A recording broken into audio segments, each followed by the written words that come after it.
اس وقت اگر دنیا کی صورتحال کو دیکھا جائے اور دو قوموں کا موازنہ کیا جائے، ایک مسلمانوں کا اور ایک یہودیوں کا، تو پاور میں، گلوبل افیئرز میں، امپیکٹ میں، ٹیکنالوجی میں، ہر چیز میں کون آگے ہے؟ نہ ہم کسی امریکن سازش کو، نہ کسی اسرائیلی لابی کو، نہ کسی موساد کو یا را کو بلیم کر سکتے ہیں. سارا کرنا ہمارا اپنا. کیونکہ حضور صلی اللہ علیہ وآلہ وسلم کی حدیث ہے تو یہ تو ہونا ہے، تو اب ہم کیا کر سکتے ہیں؟ یہ اپروچ کیا ہے؟ وہ جو میں چاہتا ہوں اس کے پیچھے پورا عزم کر کے میں اپنی پوری توانائی، اپنی محنت، اپنی ثابت قدمی لگاؤں گا، اللہ سے مانگوں گا اور وہ اللہ تعالیٰ کرے گا. تو یہ مسلمان کی شان ہوتی ہے. کیا یہ آئرنی نہیں ہے کہ یوٹیوب اور فیس بک بنایا کس نے؟ کفار اور یہودیوں نے.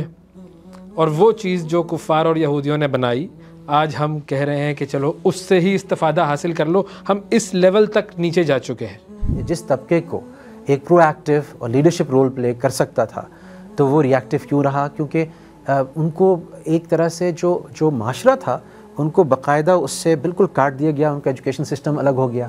تو اب یہ ریئلائزیشن ہے اتنی کہ ہم دیکھ سکیں کہ چلیں 1857 نہیں تو چلیں 2057 یا 2157 میں کچھ ہمیں نظر آ سکے گا.